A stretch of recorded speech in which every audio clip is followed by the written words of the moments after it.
आणखी एक पॉमिरेनचं पिल्लू महाकालचा धागा बांधून चाललंय नवीन घरी. जय श्रीराम मित्रांनो, मी आहे ऋषी आव्हाड. तर सकाळी आपल्या जर्मन शेपर्डच्या गँगला आपण फिरायला सोडून घेतल्यानंतर त्यांच्या सेक्शनला टाकून दिलंय. ते एन्जॉय करतायत त्यांच्या खेळण्याचा टाईम.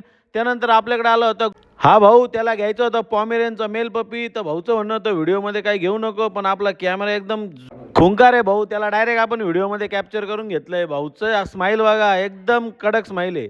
तर हे पॉमिरेनचं पिल्लू चाललं होतं दहेगाव बोलक्यासाठी. तर त्याला बांधलं आपण महाकालचा धागा, केलंय पॅक आणि दिलंय पाठवून.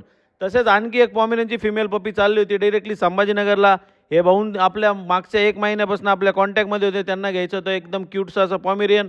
मग काय बांधलाय त्याला महाकालचा धागा आणि दिलंय डायरेक्टली संभाजीनगरला पाठवून. त्यानंतर आपल्याकडे आले होते रिंकू भाऊ त्यांचे हॉस्टेलिंगचे डॉग घ्यायला.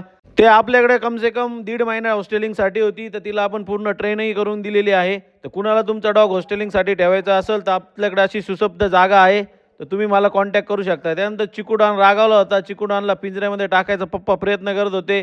तर चिकूडॉन काय भाऊ त्याच्या मानाचा राजा आहे, त्याला जिथं जायचं तो तिथंच जाणार. त्यानंतर आपल्याकडे आले होते व्हिजिटर्स, त्यांना घ्यायचं होतं शिज्जू. भाऊसार पतंगवालेच म्हणजे येवल्याचे फेमस पतंगवाले, त्यांना आपल्याकडे शिज्जू पपी पाहिजे म्हणून आले होते. त्यानंतर आपले हॉस्टेलिंगचे डॉग चालले नवीन घरी. 3 टोटल डॉग आपल्याकडे हॉस्टेलिंगला होते. तर आपल्या ग्राउंड देखील चालला आहे त्याच्या घरी. भाऊ जाम एक्साइटेड होता आपल्या मालकाची गाडी बघून, तो एकदम जाम खुश झाला. आपल्याकडे 8 दिवस हॉस्टेलिंगसाठी होता, तर तो मालकाला बघून एकदम एक्साइटेड झाला आहे. तर चिकूडॉनची परत गफलत चालू होती. चिकूडॉनला आपण कसं तरी पिंजऱ्यामध्ये टाकण्याचा प्रयत्न करतोय, पण चिकूडॉन काय ऐकतच नाही आहे. शेवटी पप्पाने आयडिया केली, चिकनच मध्ये ठेवून दिलं. मग चिकूडॉनने ऐकलं आणि शेवटी गेलाय तो पिंजऱ्यामध्ये. त्यानंतर कोपरगावमध्ये जाऊन आपण आपल्या स्वतःसाठी आणलंय 50 बास्केट, कारण आपल्याला पिल्लं दूर दूर पाठवावं लागतात. घरी आल्यानंतर आपण सगळी रात्रीची फिडिंग उरकून घेतली. सगळ्यांना चिकन राईस, त्यामध्ये मेरिकल पेट कॅल्शियम टाकलंय. तर भेटूया उद्याच्या ब्लॉगमध्ये. जय श्रीराम.